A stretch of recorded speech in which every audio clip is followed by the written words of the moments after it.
Hello hello. Good evening दोस्तों।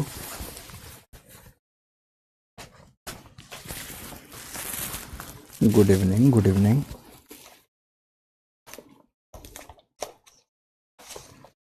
Yes, चलो उपस्थित हो जाओ सभी।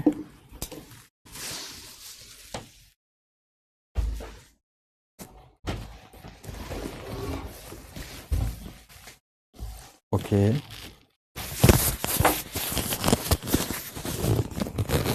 सभी उपस्थित हो जाएं।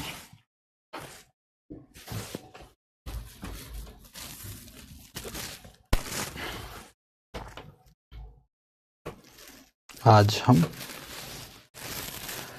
पर्यावरण पर अगली कक्षा लेने जा रहे हैं, जो भी होगी।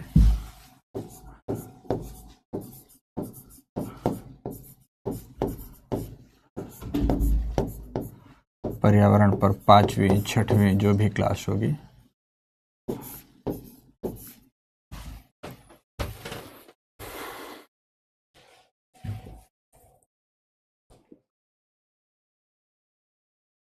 मौर्य जी।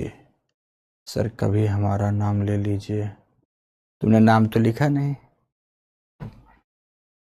सर बायोम की क्लासेस में मज़ा आ गया, wonderful explanation. Okay, recorded class लेके मज़ा आ गया। वो चलो, बिल्कुल क्लियर हो गया सब कुछ। ठीक है दोस्तों, तो ऐसा ही ठीक से उसको पढ़ डालना। अजीत मोस्ट वेलकम बेटा। Good evening. बायोम की क्लास कर रहा था, एकदम अपने अच्छे से समझाया है। Thanks Guruji, love you. Okay Rishi most welcome बेटा। कल कंप्लीट हो जाएगा। ओके सत्यम। सर जी बायोम की क्लास लेने में बहुत अच्छा लग रहा है और बहुत अच्छे से आपने एक्सप्लेन किया, इसीलिए तो बोल रहा था बेटा पढ़ोगे तो मज़ा आ जाएगा। और पूरा बायोम पढ़ लो और अभी आगे आज और कल की पूरी ये क्लास पढ़ लो, फिर क्वेश्चन हल करना एक बार। ठीक है, मरुभूमियों के कारण को थोड़ा सा एक्सप्लेन कर दीजिए। रिवीजन में मुझे क्लैरिटी समझ नहीं आ रहा। वहाँ भी बताया था आशिफा, फिर भी बता दूंगा। ठीक है, पहले उसका बायोम के साथ एक बार क्लास ले लो, ठीक है। हाँ, आज तबीयत मेरी ठीक नहीं है, सच है कि आज तबीयत ठीक नहीं है। बायोम का क्लास मस्त था सर, थैंक्स। बायोम की क्लास सर रियली मजा आ गया सर। ओह, सभी बायोम्स की तारीफ में ही लगे आप। बायोम की क्लास हमने सुबह ही कर ली थी sir, so interesting session sir, thank you so much. Okay, topic के साथ PYQ कैसे करें शिखा, अभी तक मुझे समझ में नहीं आया बिटिया। हम आपके शहर में आए हैं मुसाफिर की तरह। तो मुसाफिर की तरह क्यों आते हो? तुम ही अगर हमारे शहर में मुसाफिर हो गए तो फिर गई चीजें खराब हो गई। फैंटास्टिक एक्सप्लेनेशन गुरुजी। Okay Ajit, okay. बायोम का सेकेंड पार्ट मिलेगा? बिल्कुल मिलेगा। बायोम का फर्स्ट मिला होगा, सेकेंड मिलेगा, थर्ड मिलेगा। ओके, सारा मिलेगा। 3 पार्ट्स में बायोम कंप्लीट किया है हमने। 3 पार्ट्स में लगभग 1.25 घंटे की 3 क्लासेस होंगी मोटे मोटे तौर पर। एंशिएंट हिस्ट्री की क्लासेस काफ़ी दिन से रुकी हुई, तो दीपक मैं पढ़ा रहा हूँ एंशिएंट हिस्ट्री की। क्या पढ़ा रहा हूँ? मैं तो भूगोल पढ़ा रहा हूँ, मुझसे ये पूछो। Sir really very thanks for clearing everything. Okay Atul, okay. पढ़ाई में कंसंट्रेशन नहीं बन पा रहा अमित, तो कोई बात नहीं, क्या ज़रूरत है कंसंट्रेशन बनाने की। बायोम की क्लास में मज़ा आ गया सर जी। ओके, हाँ, ओके ओके, सभी को ठीक लगा। चलो अच्छा, बहुत बहुत धन्यवाद दोस्तों, आपको अच्छा लग रहा है, बस इतना ही। और अब क्वेश्चन करना। एक बच्चा एक दिन बोल रहा था ना सर कि सर जो हमारा हमारा सर, और बस आज और कल लास्ट क्लास, कल लास्ट क्लास होगी बेटा। लास्ट करने को तो मैं अभी भी कर सकता था, लेकिन नहीं, कल लास्ट क्लास करूंगा। हाँ, मैं समझ गया, मैं समझ गया, सभी लोगों का मैसेज समझ गया मैं। कमेंट सबका समझ गया बेटा। ओके, हाँ बिल्कुल, सेकेंड थर्ड पार्ट्स भी बायोम का मिल जाएगा, ठीक है।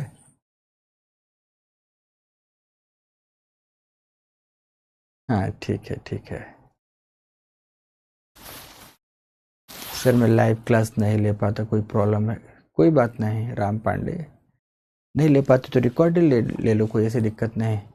टीचर हो तो आप जैसा। ओके ऋषि मोस्ट वेलकम बेटा। गुरुदेव मेरा एक प्रॉब्लम है, please help me. Anil sir के 11th छुट्टी थी लेकिन अब कोई क्लास। दोस्त मैं सूचना प्रदाता नहीं हूँ, ना मैं यहाँ का प्रबंधक हूँ, मुझे इन सब विषय में जानकारी होती भी नहीं है, कौन क्या पढ़ा रहा और उसकी क्लास कब लगेगी।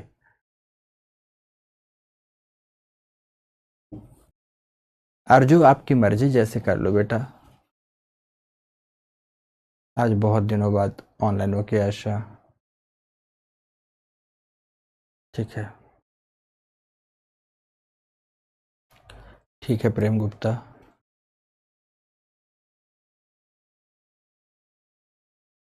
वर्षा राठौर कह रही है कि कोई नोटिफिकेशन नहीं दो क्लास में, किस विषय की बात कर रही है मुझे पता भी नहीं बेटा।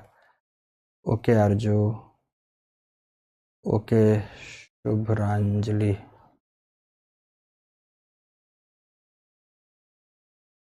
आशिफा ने कहा मेरा डाउट बता दीजिए, अभी भी तुमको डाउट बचे हैं बेटा।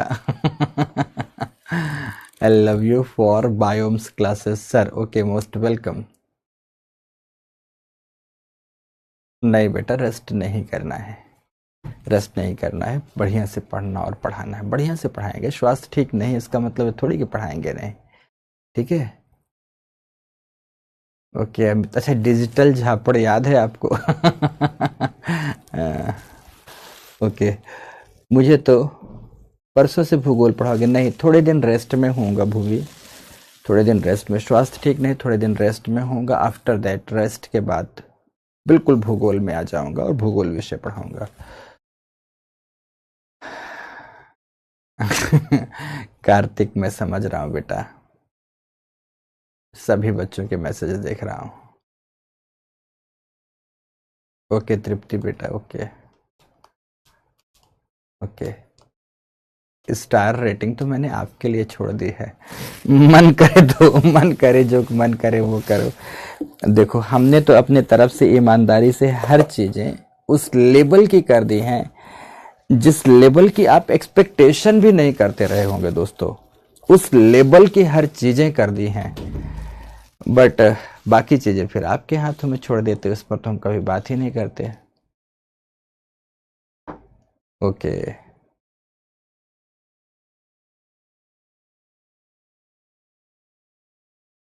क्षोभ मंडल को 3 सेल्स में हेडली, फेरल और पोलर ज्योग्राफी में पढ़ते हैं, ठीक है। चलें अब। दोस्तों इतना सारा कमेंट्स को मैं कैसे पढ़ पाऊंगा, इतना डिटेल्स तो सर बुक में भी नहीं मिलेगा, उतना डिटेल्स बुक में नहीं मिलेगा।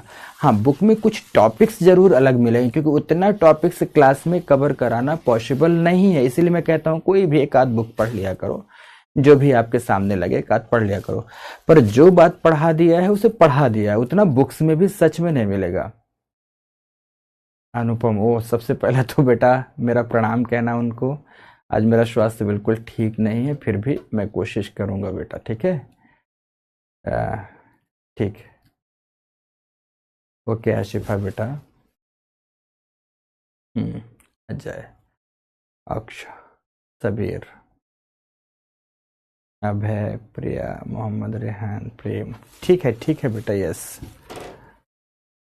नहीं लास्ट क्लास, हाँ कल लास्ट क्लास लूंगा एनवायरनमेंट की।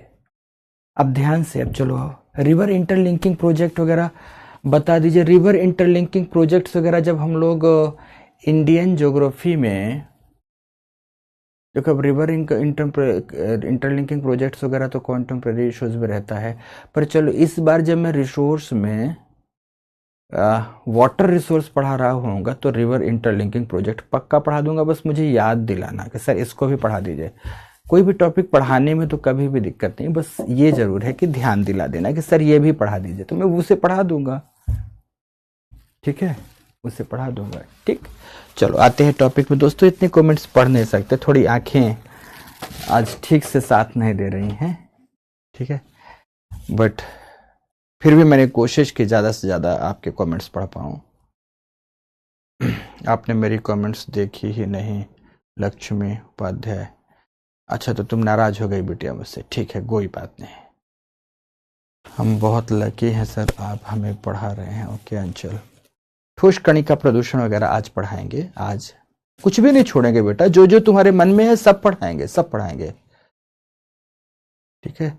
अभी 2 दिनों की क्लास में बहुत कुछ पढ़ाना है, ऐसा मत सोचना। सर कॉप 28 नहीं पढ़ना है, वही कॉप पढ़ना जो आप एग्जाम जब दे रहे होंगे उससे पहले,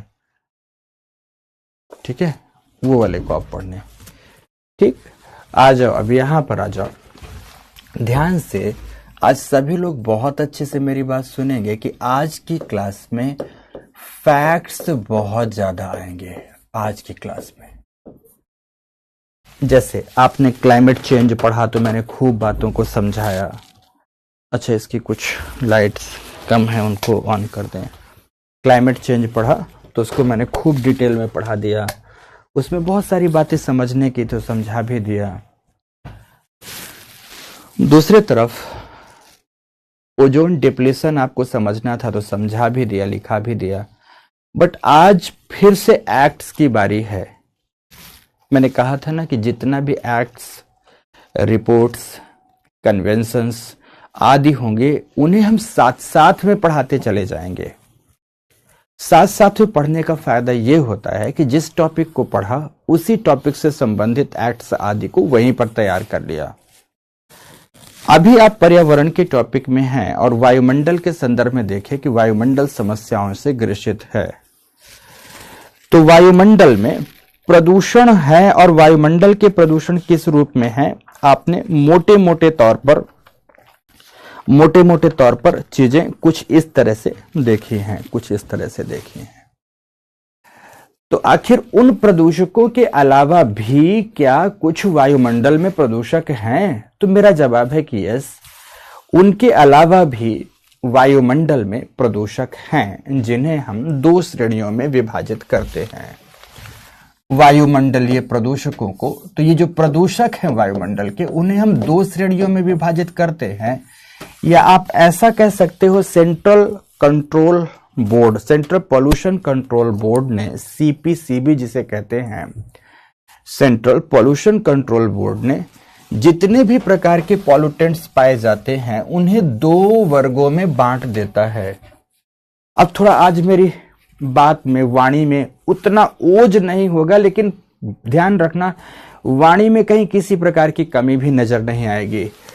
तो 2 प्रकार के प्रदूषकों में बांटा। एक तरफ उन्होंने कहा कि वायुमंडल गैसीय प्रदूषकों से भरी पड़ी है, तो दूसरे तरफ उन्होंने कहा कि जो सूक्ष्म कण है वायुमंडल में, जो निलंबित अवस्था में रहते हैं, तो सूक्ष्म कणों से भरी पड़ी है।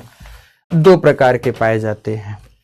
वायुमंडलीय जो प्रदूषक है इनको भी 2 वर्गों में बांटा, और जो ये सॉलिड पार्टिकल्स हैं इनको भी 2 वर्गों में बांटा। तो इनके 2 वर्ग कौन से हैं? इनके वर्गों में पहले को कहा कि कुछ तो प्राथमिक प्रदूषक हैं, और मैंने आपको लिखाया है प्राथमिक प्रदूषक क्या कहलाते हैं, सब कुछ मैंने लिखाया है। और कुछ इसमें से द्वितीयक प्रदूषक, कल की ही कक्षा में बताया प्राथमिक प्रदूषक क्या होते हैं और द्वितीयक प्रदूषक क्या होते हैं।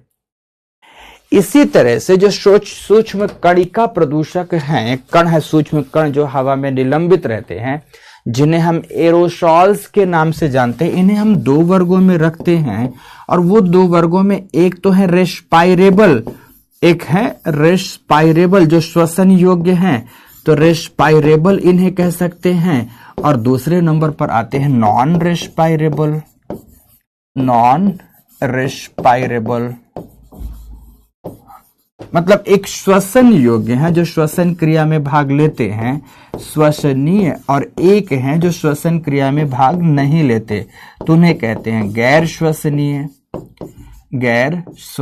तो आपके मन में अवश्य आया होगा कि सर ये भी थोड़ा सा डिटेल बता दीजिए कि आखिर ये प्राइमरी पॉल्यूटेंट में से जो हमारा सेंट्रल पॉल्यूशन कंट्रोल बोर्ड है, इसने किसको किसको शामिल किया है। तो प्राइमरी पॉल्यूटेंट में से ध्यान रखना दोस्तों, इसने नाइट्रोजन के ऑक्साइड पर नाइट्रोजन डाइऑक्साइड को सम्मिलित किया। मूल रूप से इसने जो उनके अलावा, जो पहले आपने लिखा उनके अलावा जो किया, फिर सल्फर डाइऑक्साइड को भी इसने शामिल किया है, सल्फर डाइऑक्साइड को भी शामिल किया है। कार्बन डाइऑक्साइड तो है ही है, पर कार्बन मोनोऑक्साइड को मूल रूप से इसने सम्मिलित किया। और इसके अलावा अमोनियम को NH3 को सम्मिलित किया। इसके अलावा वोलाटाइल ऑर्गेनिक कंपाउंड को भी सम्मिलित कर लिया, वोलाटाइल ऑर्गेनिक कंपाउंड को भी सम्मिलित किया है। इन सब को प्राथमिक वायुमंडलीय प्रदूषकों के रूप में सम्मिलित किया है सीबी ने। कार्बन मोनोऑक्साइड वगैरह तो पहले से ही सम्मिलित थे।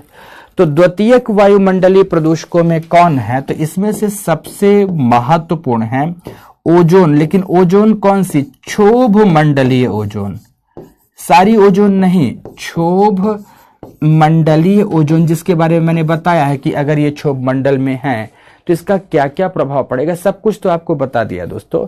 तो क्षोभ मंडलीय ओजोन है इसमें। इसके बाद इसने जो सम्मिलित किया है, तो दूसरे नंबर पर धूम्र कोहरा है, स्मॉग है, जिसको आप स्मॉग कहते हैं, धूम्र कोहरा है। फिर तीसरे नंबर पर आता है पैन, जिसे हम लोग कहते हैं पेरोक्सी एसिटिल नाइट्रेट के नाम से जानते हैं। तो तीसरे नंबर पर पैन को शामिल किया है। पैन को हम लोग पेरोक्सी एसिटिल नाइट्रेट कहते हैं, तो इनको इतने प्रकार की ये गैसीय प्रदूषकों को सम्मिलित किया है, गैसीय प्रदूषकों को। अब जो नॉन रेस्पायरेबल हैं उनके लिए यह कहा गया है कि यह आकार में इतने बड़े होते हैं कि श्वसन प्रक्रिया में भाग नहीं लेते या श्वसन क्रिया में अंदर प्रवेश नहीं करते। बट जो श्वसनीय है, श्वसनीय निश्चित रूप से श्वसनीय मैटर्स जितने भी हैं वो श्वसन क्रिया में भाग लेते हैं, हमारे बॉडी में रेस्पिरेटरी सिस्टम में एंटर करते हैं। तो इन्हें हम कितने श्रेणियों में बांटते हैं? तो इन्हें खासकर जिसमें बांटा गया है, ध्यान से बांटा गया है, तो एक होता है PM10 है, दूसरे नंबर पर PM2.5 है। अब इसके अलावा भी, पहले इसमें देखो एक समय पर था कि इन्हें नहीं शामिल किया गया था, पर अब इसको भी शामिल कर लिया गया, जिसमें से PM1 है, PM1 भी आता है और PM10+ भी आते हैं। अब ये क्या है, इन सब के बारे में एक एक करके पढ़ेंगे। तो इतने प्रकार के प्रदूषकों को सेंट्रल पॉल्यूशन कंट्रोल बोर्ड ने वायुमंडलीय प्रदूषकों की श्रेणी में और सम्मिलित किया है। देखो, जब आप स्टेट स्पीसीज दे रहे होंगे तो स्टेट स्पीसीज में कुछ ये भी बात करते हैं हम लोग मोटे मोटे तौर पर कि अमुक प्रदूषक गया तो कौन सी बीमारी आती है, अमुक प्रदूषक गया तो कौन सी बीमारी आती है। पर यहां यूपीएससी के संदर्भ में वो सब पढ़ने की कोई जरूरत नहीं है। यूपीएससी में जिस चीज की डिमांड है उस चीज को आपको हमेशा समझते चलना है कि क्या है। पर फिर भी मैं वह चीज भी फुलफिल कर देता हूं और यहां इसकी भी बात फुलफिल कर देता हूं, जिससे आपको कहीं किसी भी टॉपिक में इनकम्प्लीशन ना लगे। तो वायु प्रदूषक लिखेंगे हेडिंग और डैश देकर लिखेंगे सेंट्रल पॉल्यूशन कंट्रोल बोर्ड ने। अगर ये आपने फ्लो चार्ट बना लिया तो फिर अच्छी बात है, नीचे लिख देंगे कि सेंट्रल पॉल्यूशन कंट्रोल बोर्ड ने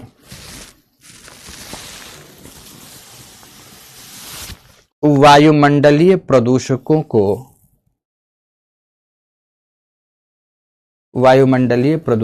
को दो श्रेणियों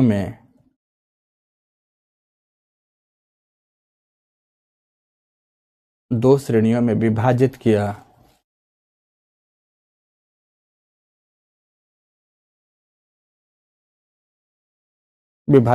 नंबर 1 गैसीय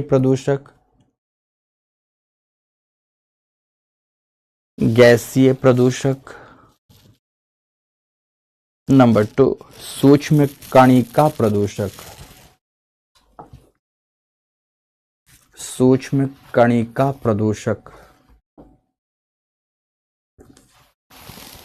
ठीक है सभी। अब ये जो फ्लो चार्ट है तो लिखे गैसीय प्रदूषक दो प्रकार के होते हैं, प्राथमिक और इसके अंतर्गत ये लिख देंगे, द्वितीयक और इसके अंतर्गत ये लिख देंगे।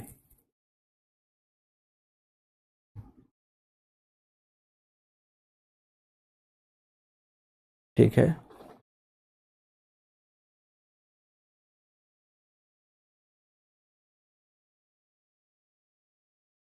लिख दिया आपने, ये लिख गया दोस्तों। फिर दूसरा, सूक्ष्म कणिका प्रदूषक भी दो प्रकार के होते हैं, श्वसनीय एवं गैर श्वसनीय।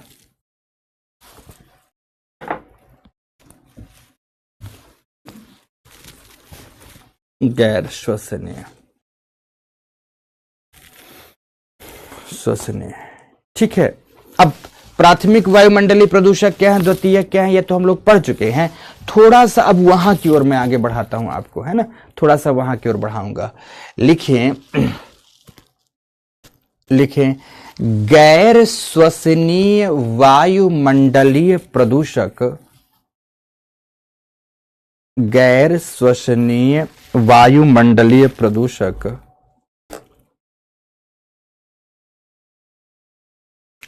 आकार में या तो इतने बड़े होते हैं, आकार में या तो इतने बड़े होते हैं कि श्वसन नलिका में प्रवेश नहीं कर पाते।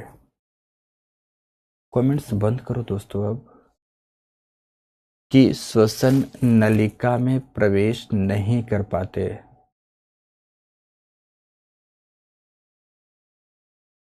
नहीं कर पाते, या इनकी मात्रा इतनी कम पाई जाती है, इनकी मात्रा इतनी कम पाई जाती है कि यह खास क्षति नहीं पहुंचा पाते।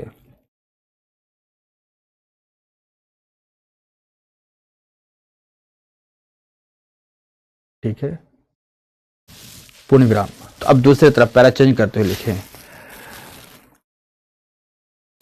श्वसनीय, श्वसनीय सूक्ष्म ठोस कण,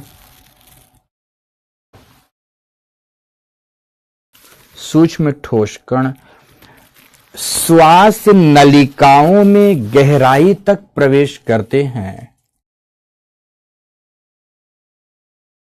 श्वास नलिकाओं में गहराई तक प्रवेश करते हैं,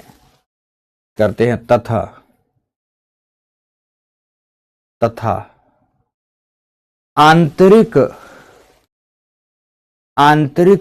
अंग एवं उपांगों को, आंतरिक अंग एवं उपांगों को अत्यधिक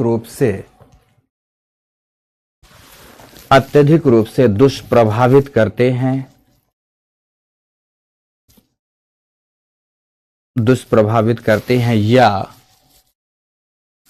या इनके गंभीर दुष्परिणाम प्राप्त होते हैं, इनके गंभीर दुष्परिणाम प्राप्त होते हैं। पूर्ण विराम लगा दे, पैराचन जैसे,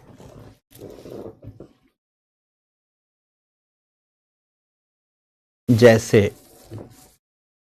एक एक को लिखेंगे। नंबर 1 पीएम, पीएम का मतलब होता पार्टिकुलेट्स मैटर, मतलब हवा में निलंबित सूक्ष्म कण।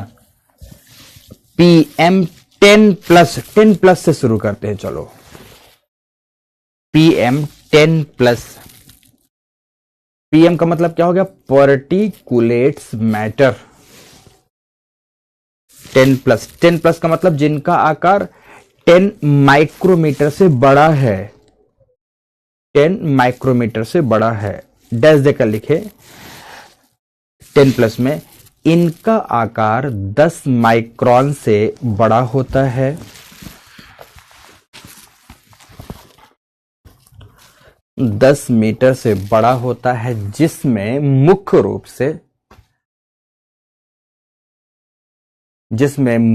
से लेड को लिखेंगे पीबी ब्रैकेट में, लेड की भागीदारी का आकलन लगाते हैं।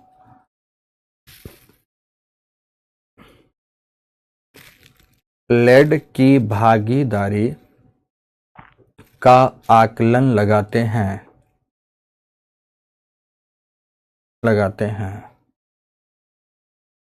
पूर्ण विराम लिखें। लिखें इसकी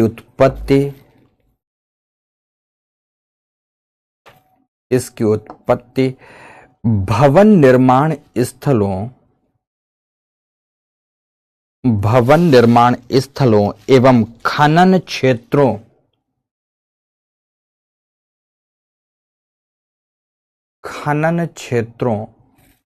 से होती है।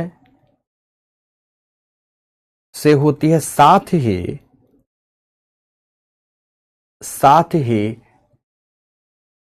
जीवाश्म ईंधन के दहन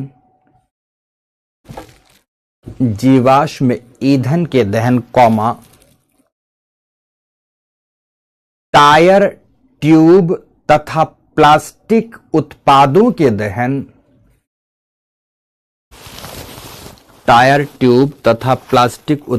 के दहन कभी नहीं जलाना चाहिए दोस्तों। ये सब उत्पादों के दहन से होती है।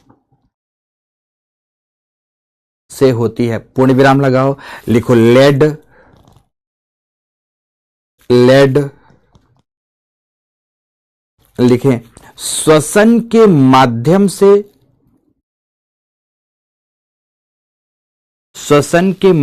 से प्रवेश कर तंत्रिका तंत्र प्रतिरक्षा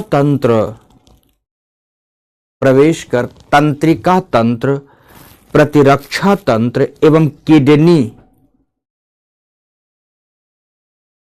किडनी को दुष्प्रभावित करता है।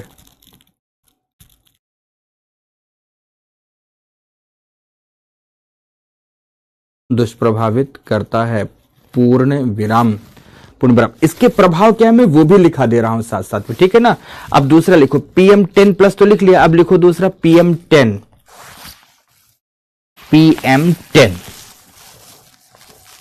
डैश देकर इनका आकार 10 माइक्रोन का होता है। माइक्रोन या माइक्रोमीटर।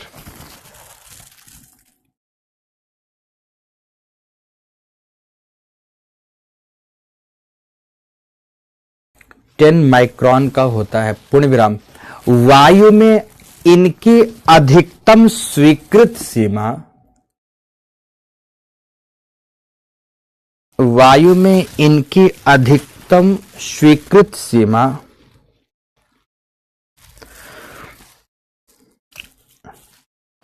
100 माइक्रोग्राम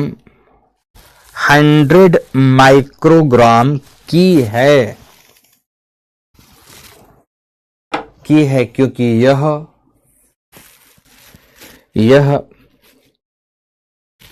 संपूर्ण श्वसन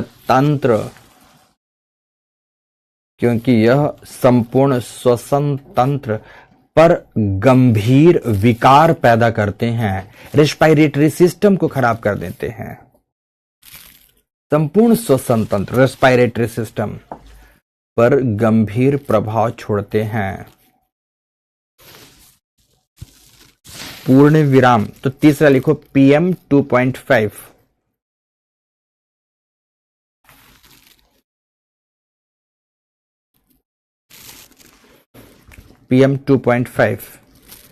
डैश देकर पहली लाइन वही, इनका आकार 2.5 माइक्रोन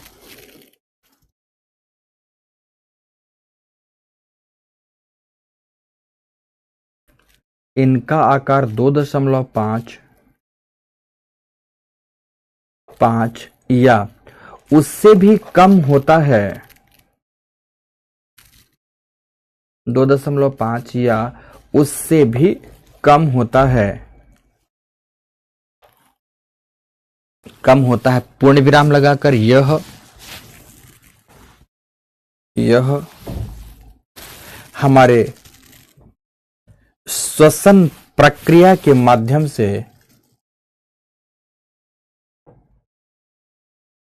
श्वसन प्रक्रिया के माध्यम से रक्त नलिकाओं में प्रवेश कर जाते हैं। रक्त नलिकाओं ने रक्त कोशिकाओं एवं नलिकाओं में प्रवेश कर जाते हैं।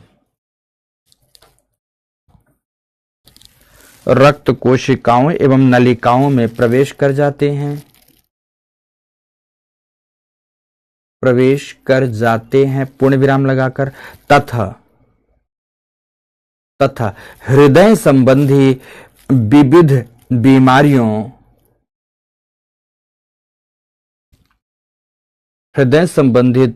विविध बीमारियों के साथ साथ तंत्रिकाओं को, नर्वस सिस्टम मतलब तंत्रिकाओं को भी क्षतिग्रस्त कर देते हैं।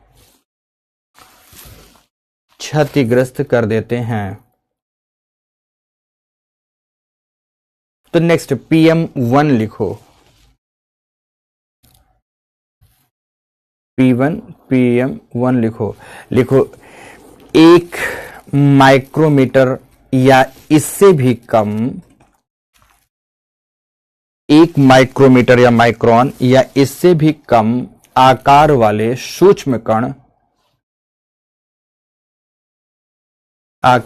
सूक्ष्म कण जिनकी भेदन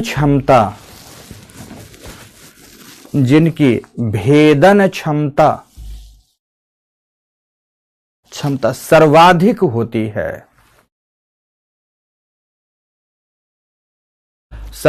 होती है, यह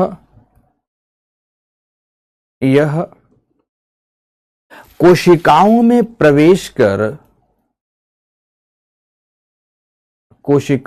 प्रवेश कर रक्त कैंसर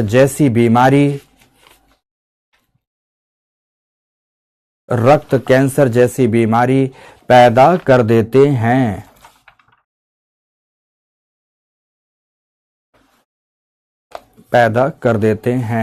पूर्ण विराम। पहला चेंज करते हुए लिखे कि इन प्रदूषकों की माप हेतु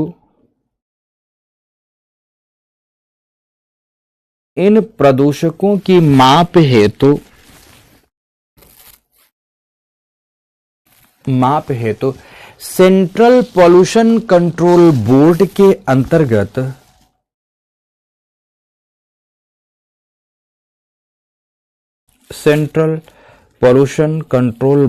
के अंतर्गत नेशनल एयर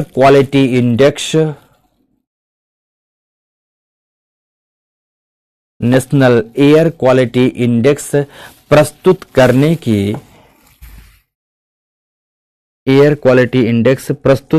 की व्यवस्था आरंभ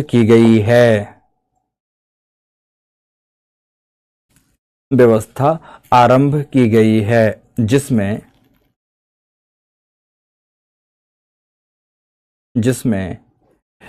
विविध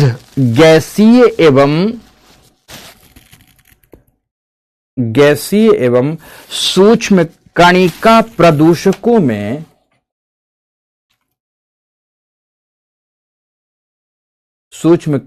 प्रदूषकों में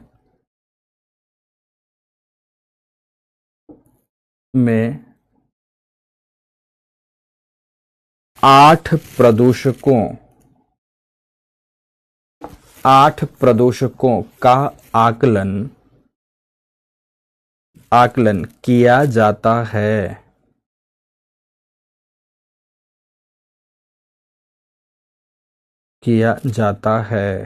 एवं उन्हें निम्नलिखित श्रेणी में रखा जाता है।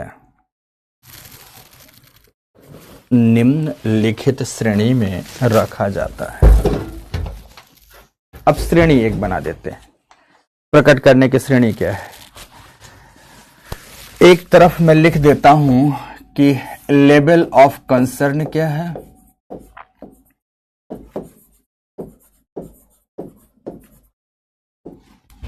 दूसरे तरफ मैं लिख देता हूं AQI इंडेक्स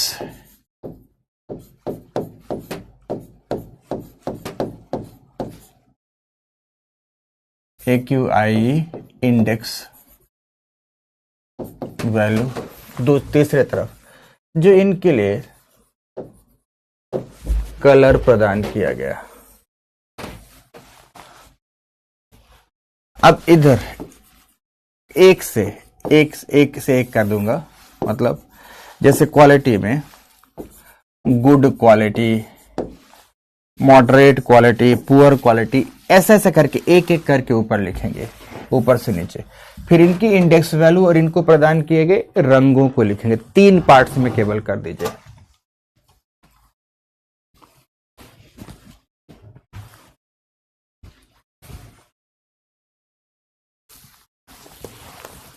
ठीक है, कर दिया। तो एयर क्वालिटी इंडेक्स में सबसे पहले लिखेंगे, पहला जो लेवल ऑफ कंसर्न है उसको लिखेंगे गुड क्वालिटी ऑफ एयर, मतलब तो इसका एयर क्वालिटी इंडेक्स लिखेंगे 0 to 50।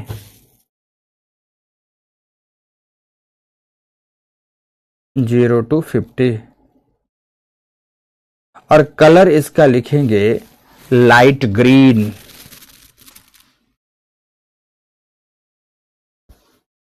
लाइट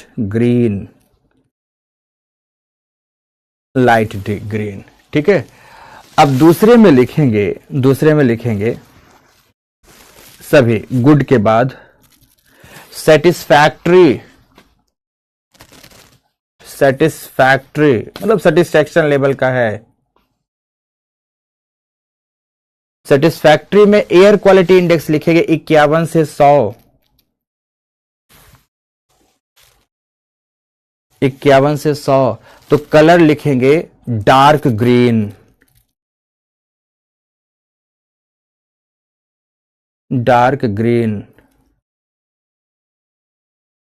चलिए, तो अब तीसरे नंबर पर आइए। तीसरे नंबर पर लिखिए मॉडरेटली पोल्यूटेड,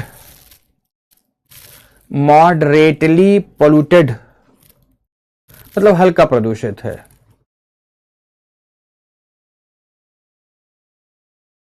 मॉडरेटली पोल्यूटेड, इसका जो इंडेक्स वैल्यू लिखेंगे सभी मॉडरेटली पोल्यूटेड का 101 से 200 लिखेंगे। 101 से 200 लिखेंगे और इसको कलर देंगे पिंक। इसको कलर क्या देंगे? पिंक कलर देंगे। नेक्स्ट को लिखेंगे पुअर क्वालिटी। 201 से 300 इंडेक्स वैल्यू। 201 से 300 वैल्यू। कलर लिखेंगे येलो, पीला रंग। तो फिर लिखेंगे very poor. Next point very poor लिखेंगे, बहुत ही खराब।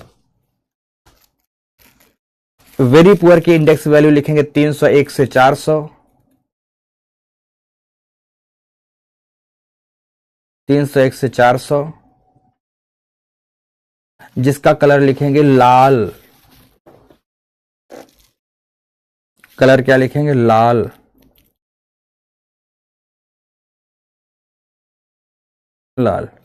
फिर लास्ट लिखेंगे severe quality. Severe, SEVERE, severe quality 401 से 500 या इससे ऊपर। 401 से ऊपर सीवियर क्वालिटी।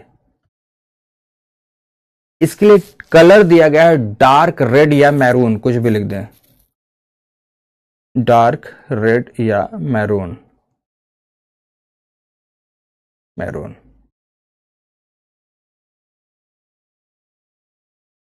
ठीक है ना? तो 8 वायुमंडलीय प्रदूषकों को, 8 वायुमंडलीय प्रदूषकों को इसमें सम्मिलित कर इनकी गणना AQI के अंतर्गत, एयर क्वालिटी इंडेक्स के अंतर्गत की जाती है। एयर क्वालिटी इंडेक्स के अंतर्गत की जाती है। बस ये टॉपिक था दोस्तों। तो अब बात आती है एक अधिनियम की। उस अधिनियम की चर्चा मैं जरूर करना चाहूंगा। तो सभी के सभी लोग लिखें, हेडिंग देंगे इन्वायरमेंटल प्रोटेक्शन एक्ट 1986।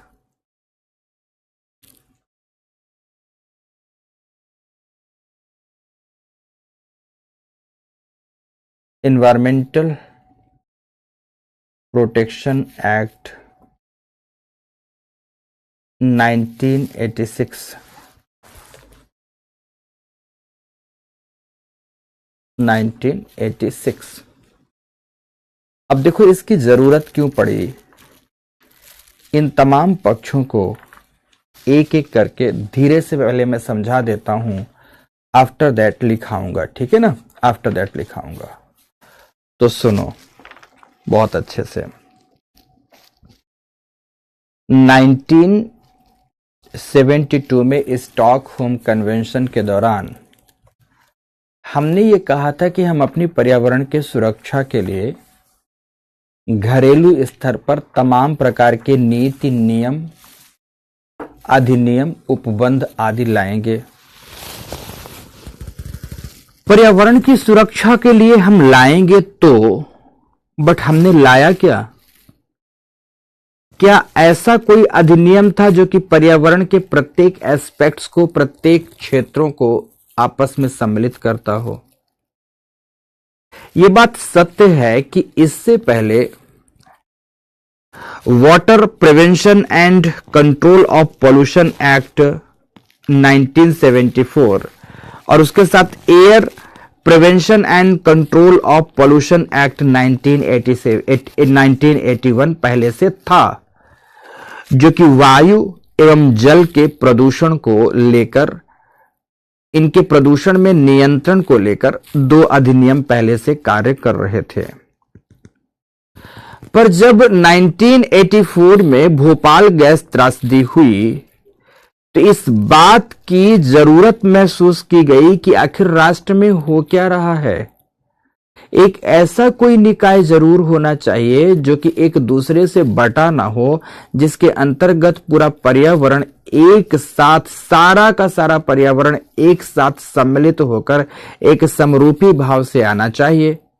इसलिए ऐसे एक अधिनियम की जरूरत भारत सरकार को थी। तो भोपाल गैस त्रासदी के उपरांत पर्यावरण के विविध आयामों को, चाहे भौतिक आयाम हो या जैविक आयाम, चाहे वायुमंडलीय आयाम हो या धरातल में स्थलीय एवं जलीय आयाम, इन तमाम आयामों को सम्मिलित किया गया और सम्मिलित करते हुए दोस्तों भारत में एनवायरमेंटल प्रोटेक्शन एक्ट 1986 जारी किया गया। उसके अंतर्गत कौन कौन से उपबंध थे, क्या क्या बातें थे, मोटे मोटे तौर पर इसके बारे में मैं कुछ बातें लिखाता हूं जो आपके लिए बहुत जरूरी होंगी, बहुत आवश्यक होंगी, आंसर राइटिंग में भी और प्रीलिम्स के जवाब देने में भी। तो लिखो सभी के सभी कि EPA, एनवायरमेंटल प्रोटेक्शन एक्ट को बार बार EPA लिखिएगा। लिखिए EPA पर्यावरण को विशद रूप से परिभाषित कर, EPA पर्यावरण को विशद रूप से परिभाषित कर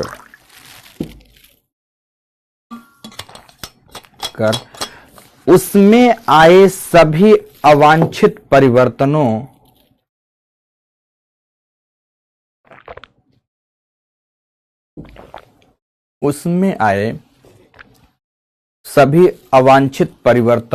पर नियंत्रण स्थापित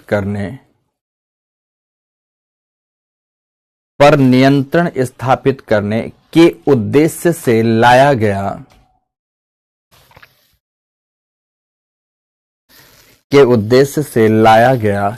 एक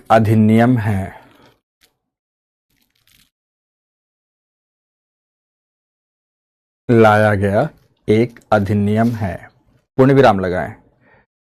लिखे इससे पूर्व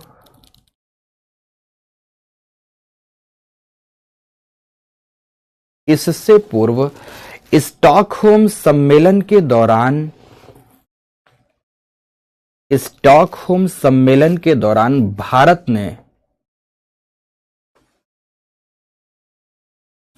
भारत ने यह प्रतिबद्धता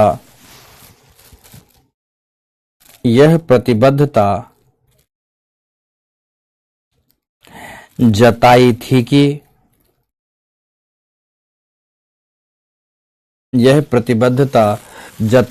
कि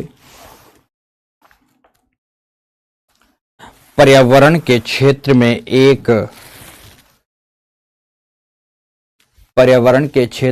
एक व्यापक अधिनियम लाया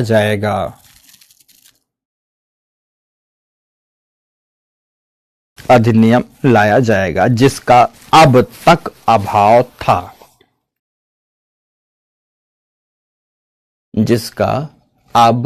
तक अभाव था। पूर्ण विराम। यद्यपि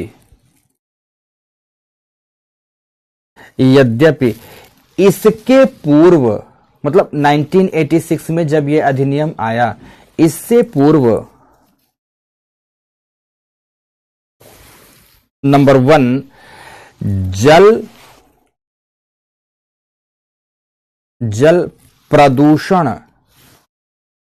जल प्रदूषण नियंत्रण एवं रोकथाम अधिनियम, जल प्रदूषण नियंत्रण एवं रोकथाम अधिनियम 1974। तो नंबर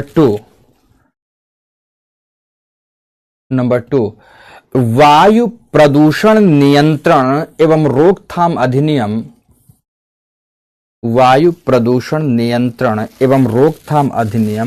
1981।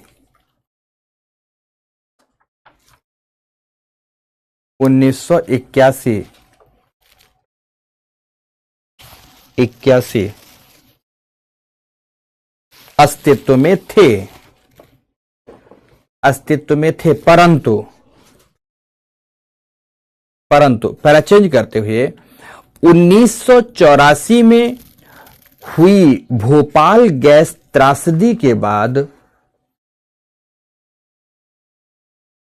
1984 में हुई भोपाल गैस त्रासदी के बाद एक ऐसे अधिनियम का अनुभव किया गया जिसके अंतर्गत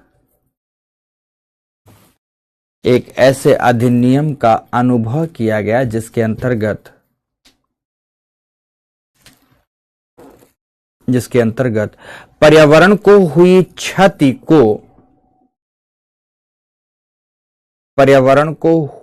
क्षति को समग्रता से शामिल किया जा सके।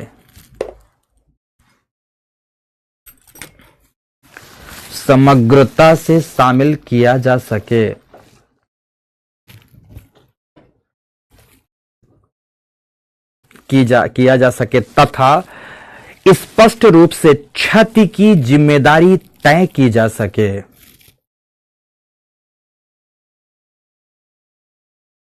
स्पष्ट रूप से क्षति की जिम्मेदारी तय की जा सके। जिसने क्षति पहुंचाई है उसकी जिम्मेदारी क्या होगी? अभिनव द्विवेदी नहीं पता बेटा, अभिनव द्विवेदी।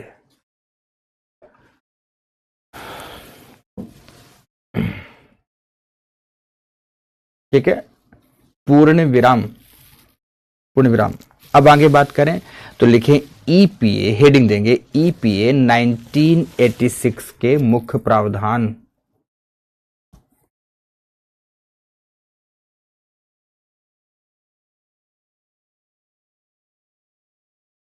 ठीक है, ईपीए 1986 के मुख्य प्रावधान नंबर 1,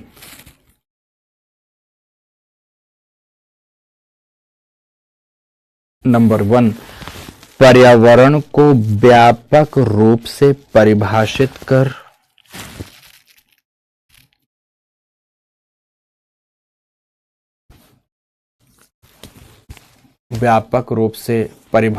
कर प्राकृतिक, कृत्रिम, प्राकृतिक, कृत्रिम, कॉमा लगाते जाना, भौतिक, जैविक, रासायनिक,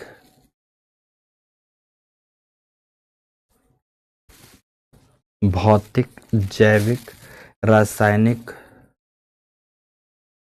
पक्षों को समन्वित कर, पक्षों को समन्वित कर इनके मध्य के पारस्परिक अंतर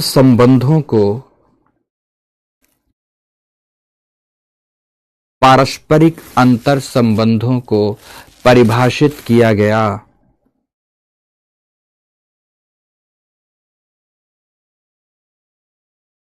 ठीक है, एक तो परिभाषा दी गई पर्यावरण की।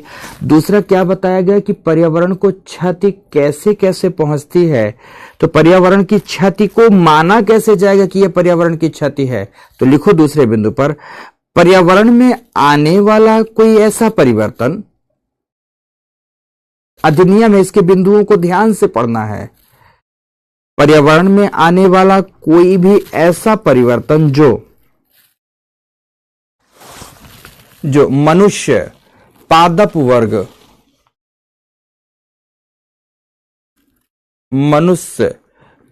वर्ग, जंतु, सूक्ष्म जीव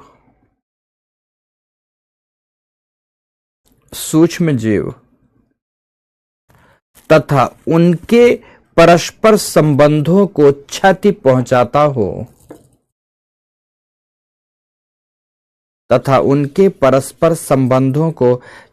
पहुंचाता हो,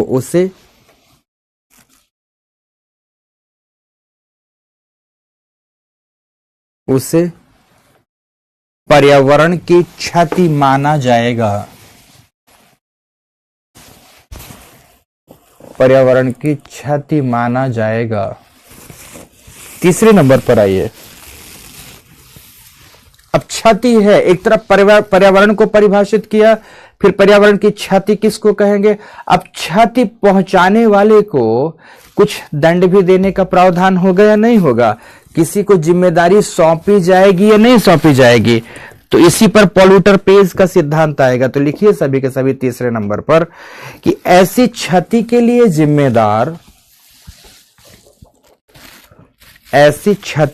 जिम्मेदार व्यक्ति, समूह, निकाय पर क्षति पहुंचाए जाने की दशा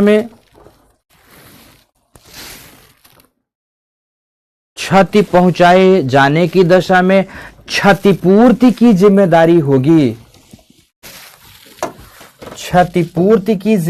होगी, जिसे पॉल्यूटर पेज का सिद्धांत, जो प्रदूषण फैलाएगा वही पे करेगा, जिसे पॉल्यूटर पेज का सिद्धांत कहा जाता है। जिसे पॉल्यूटर पेज का सिद्धांत कहा जाता है।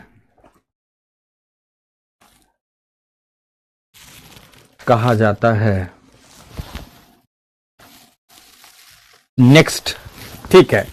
अब ये निर्धारित कौन करेगा, तो सर्वाधिक जिम्मेदारी केंद्र सरकार के पास है। तो नेक्स्ट पॉइंट में लिखेंगे ईपीए ने एनवायरमेंटल प्रोटेक्शन एक्ट ने पर्यावरण संरक्षण की व्यापक जिम्मेदारी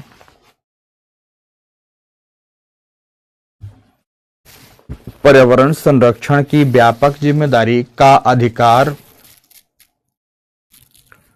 अधिकार केंद्र सरकार को दिया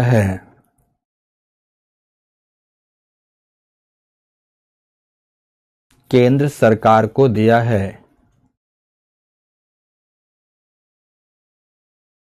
पूर्ण विराम लगाकर केंद्र सरकार इसी अधिकार का प्रयोग करते हुए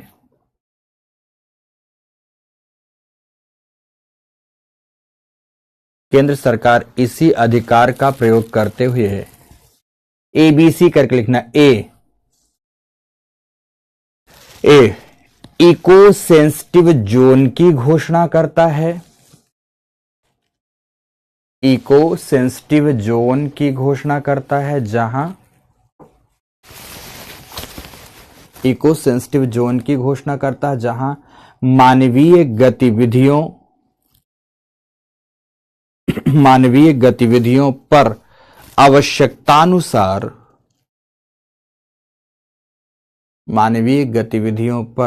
आवश्यकतानुसार नियंत्रण स्थापित किया जाता है।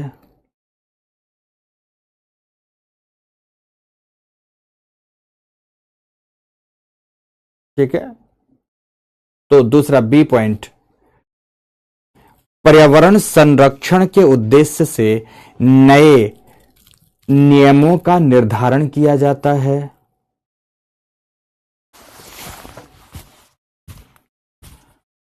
पर्यावरण संरक्षण के उद्देश्य से नए नियमों का निर्धारण किया जाता है जिसके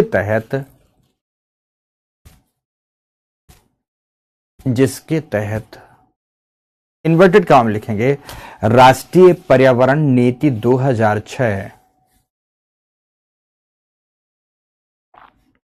राष्ट्रीय पर्यावरण नीति 2006 की घोषणा की गई।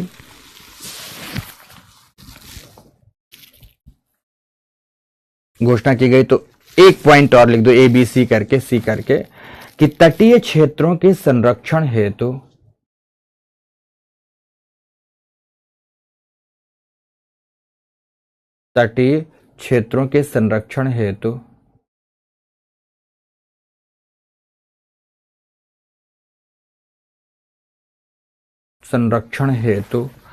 कोस्टल रेगुलेशन जोन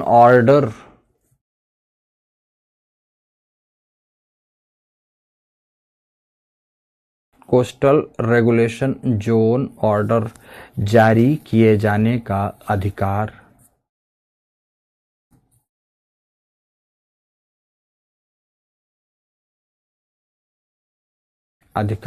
पूर्ण विराम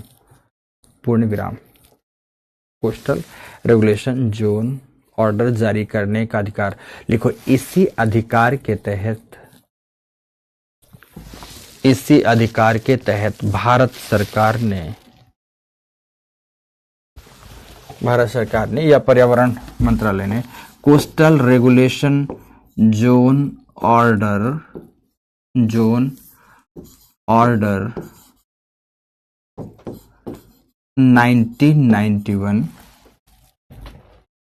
1991 फिर first second coastal regulation zone order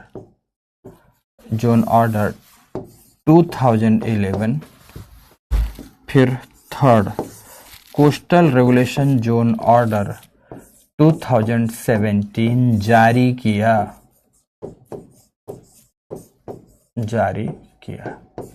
तटीय क्षेत्रों के संरक्षण के लिए ये कोस्टल रेगुलेशन जोन ऑर्डर आते हैं, CRG बोलते हैं इसको, ऑर्डर बोलते हैं, जारी किया पूर्ण विराम। तो नेक्स्ट 1 2 3 4 जो भी पॉइंट लिख रहे हैं उस पॉइंट को आगे बढ़ाते चलेंगे। लिखो सभी लिखें इस अधिनियम के उद्देश्य की पूर्ति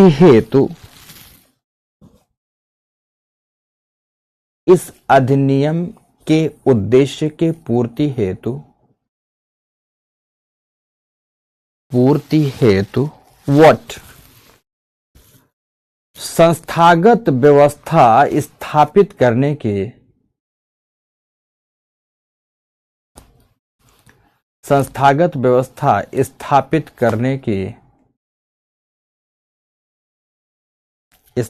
करने की बात की गई जिसके तहत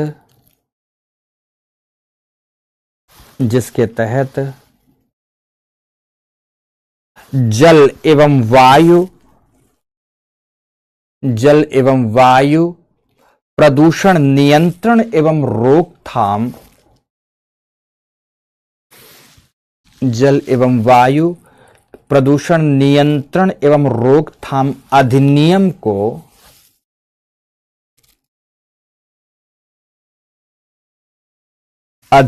को क्या किया गया? Central pollution control board CPCB, central pollution control board के अंतर्गत लाया गया।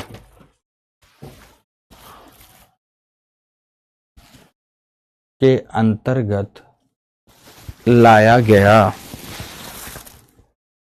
गया। पूर्ण विराम लगाओ, फिर नेक्स्ट पॉइंट लिखो, पर्यावरण संरक्षण।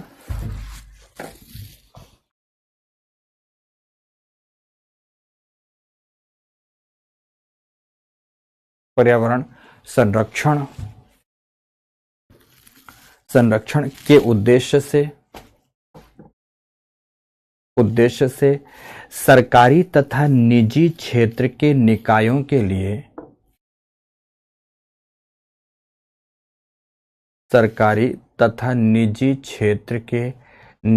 के लिए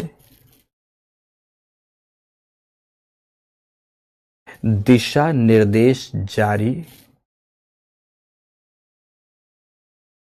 निर्देश जारी करने का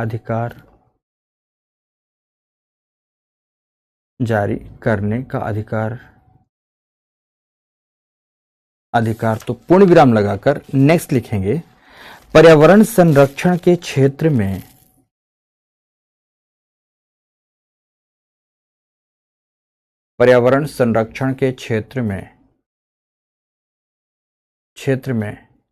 शोध एवं अनुसंधान को बढ़ावा देते हुए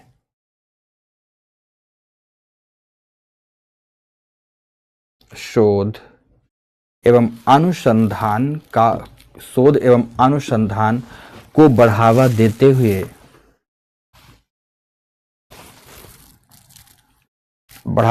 हुए अधिनियमों के प्रावधानों के अवहेलना की स्थिति में अधिनियमों के प्रावधानों के अवहेलना की स्थिति में दंड का प्रावधान रखा गया।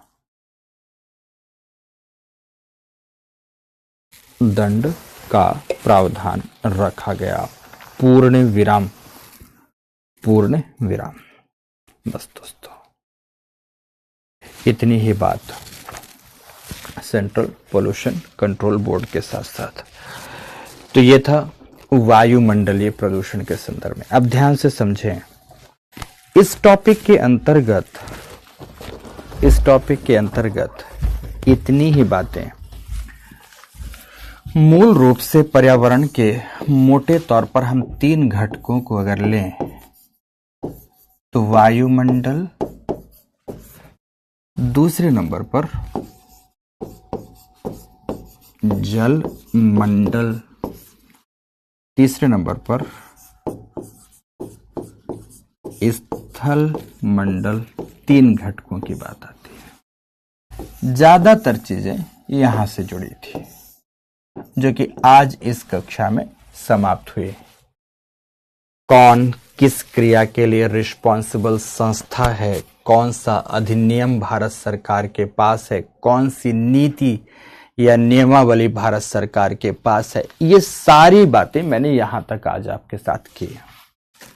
जल मंडल के बारे में पीछे ही मैंने बताया कि इसके प्रदूषण के संदर्भ में हम मुख्य रूप से बात किस पर करते हैं? सुपोषीकरण की बात करते हैं। सुपोषीकरण, जिसे आप लोग यूट्रिफिकेशन के नाम से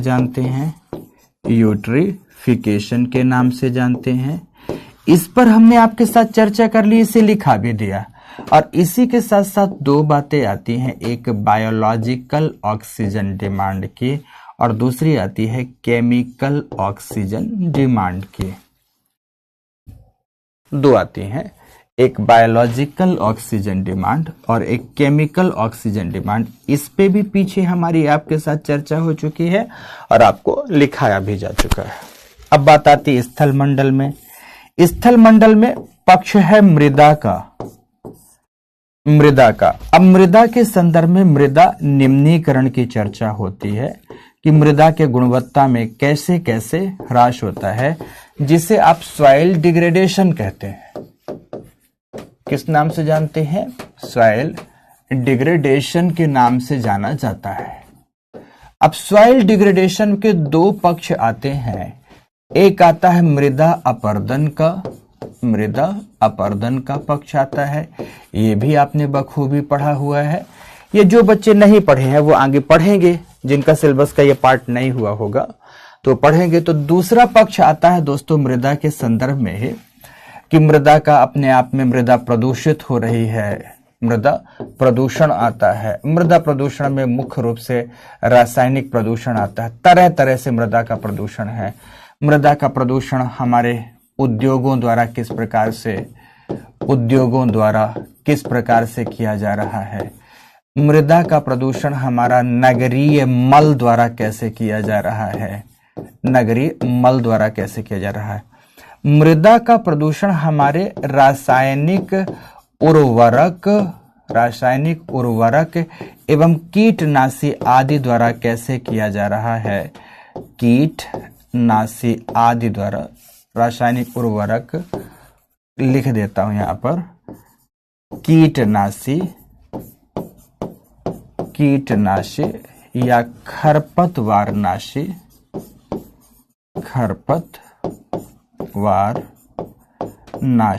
द्वारा कैसे किया जा रहा है।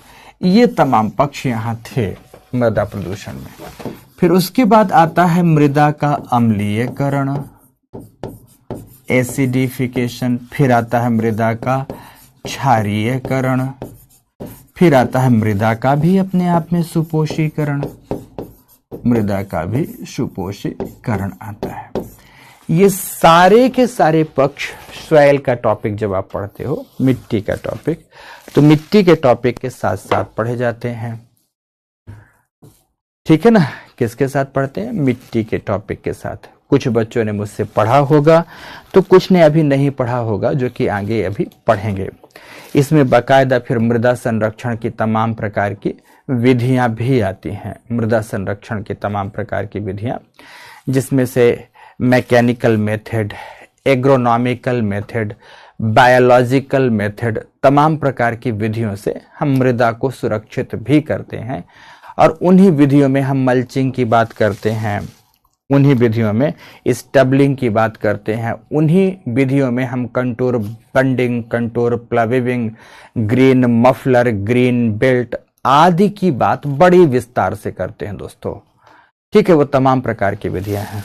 ऑलवेज रिमेंबर, ये बात जरूर आपको जाननी होगी कि ये एक पक्ष है जो बड़ा गंभीर पक्ष है आज की डेट में, कि जब मिट्टी पर फसलों में खासकर हम कहाँ के संदर्भ में बात कर रहे हैं, जब हम फसलों के संदर्भ में बात कर रहे हैं, फसलों के बारे में, कि जब हम ऐसे घातक रसायनों का प्रयोग करते हैं, किसी भी ऐसे घातक रसायन का प्रयोग करते हैं, तो ये घातक रसायन, फसलें अपने आप में उत्पादक हैं, फसलें अपने आप में क्या है? उत्पादक हैं। ठीक है,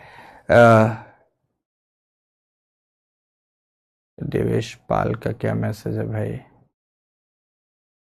सर आपके कुछ शब्द जैसे कभी कभार, कभी तहत। देवेश तुम क्या लिखना चाहते हो बेटा, पता नहीं चला। या कि तुम कुछ पूछना चाहते हो या कि कुछ बताना चाहते हो, पर तुम्हारा शायद सारा मैसेज मैं देख नहीं पाया। आशिफा सर हमारा सब कंप्लीट हो गया, ये टॉपिक तो नहीं पढ़ा, तो पढ़ाएंगे अभी। चलो कल पढ़ा देते हैं तुम लोगों को, जिनका नहीं हुआ इसे छोड़ देते हैं, कल पढ़ा देंगे और विस्तार से इसको एक बार पूरा टॉपिक उठा लेंगे। ठीक है, देवेश जी खुद से लिख लिए करो, सब लोग लिखते हैं। ओके,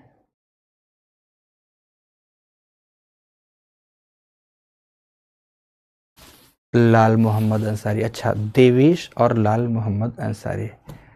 आज क्लास में बाइपोलर कुछ सत्ताएं हैं, है ना? ओके, घोंसलेदार काल्डेरा का उजाला। ओह, घोंसलेदार काल्डेरा का बेस्ट एग्जाम्पल है लेक टोबा, इंडोनेशिया की लेक टोबा है बेटा, शिक्षा यादव, लेक टोबा इंडोनेशिया में पाई जाती है। ठीक है, उसको आप देख सकते हो। ठीक है, कोई बात नहीं है, तो इसको भी हम लोग पढ़ लेंगे। ये एक टॉपिक सॉइल डिग्रेडेशन का टॉपिक हम लोग बढ़िया से पढ़ लेंगे, एक ये टॉपिक। ठीक है, ओके। और कुछ? हाँ, तो अभी जो बात बता रहे थे पहले उसको सुन लो ध्यान से, उसको ध्यान से सुनना है यहाँ। ओके,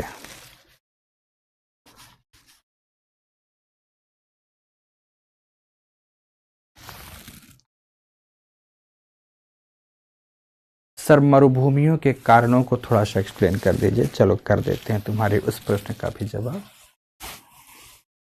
सीजीपीएससी के बारे में यूट्रिफिकेशन और इसके बारे में डायरेक्ट क्वेश्चन आया था। ठीक है संजू, बहुत अच्छा बेटा, बहुत अच्छा। ठीक है, अभिषेक राग ह्यूमन ज्योग्राफी, जिसका जो पोर्शन नहीं हुआ सब आगे होगा। ओके, बट सॉइल डिग्रेडेशन कुछ बच्चों ने ऐसा कहा है कि सर उनके बैच में नहीं हुआ है, तो आप करवा दीजिए, तो करवा देते हैं, यहाँ पे करवा देंगे, कल की कक्षा में उठा लेंगे। आज उतना स्वास्थ्य प्रॉपर अलाउ नहीं कर रहा है, अदरवाइज में पक्का पक्का उसको करवा देते हैं। प्रेम तो इसको तो बताया है मैंने, वेदरिंग वगैरह सब चीज पढ़ा है। इरोजनल एंड डिपोजिशनल लैंडफॉर्म नहीं पढ़ाया, वेदरिंग तो पूरा पूरा पढ़ाया हुआ है बेटा। ठीक है, ओके। डीएसपी चौहान सर ये डोज लेना चाहते हैं, कौन भाई तुम लोग क्या बात करते हो? ओके, आ जाओ यहाँ पर। ओके, अब इधर आते हैं। अब तो कमेंट्स आया नहीं किसी का जिसका चाहिए था। बायोम पढ़ा, मजा आ गया, वहां पर क्वेश्चन आते हैं सर, बिल्कुल पढ़ा होगा। अच्छा, ठीक है। इंडियन ज्योग्राफी हो गया सर, ये तो तुम्हें पता हुआ, तुम्हारे बैच में हुआ कि नहीं हुआ। माफ़ी चाहता हूँ सर, आपके मुखरबंदी पर अपना नाम आज सुन के बहुत प्रसन्नता का अनुभव किया। दिवेश ऐसी कोई बात नहीं बेटा, तुम सब तो हमारे लिए, माफ़ी किस बात की। कभी तुम्हें अगर किसी भी बच्चे को डांटा भी तब भी उतना ही प्यार है, नहीं भी डांटा तब भी उतना ही प्यार है, माफ़ी किस बात की बेटा। ऐसे भी ठीक है, ओके ओके।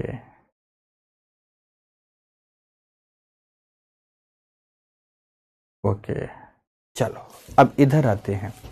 यहाँ पर ये जो बात थी मूल, यहाँ से लिंक करते हुए इस टॉपिक को हम कल पढ़ाएंगे, क्योंकि यहाँ पर बायो मैग्निफिकेशन का टॉपिक भी लिंक होता है। तो बायो मैग्निफिकेशन को लिंक करेंगे, तो दोस्तों ध्यान रखना, जिनके बैचेस में यह नहीं हुआ तो मैं आपको इन्फॉर्म कर दूं बस कि कल सॉइल डिग्रेडेशन का टॉपिक ले लेते हैं। जिनके लिए हो गया वो छोड़ देंगे, जिनका नहीं हुआ है वो लोग कर लेंगे। कल सॉइल डिग्रेडेशन का टॉपिक ले लेंगे। दूसरा सस्टेनेबल डेवलपमेंट ले लेते हैं। सस्टेनेबल डेवलपमेंट के साथ साथ कल की ही कक्षा में एक और टॉपिक पढ़ाना चाहता था मैं, एक दो टॉपिक और जोड़ना चाहता हूं,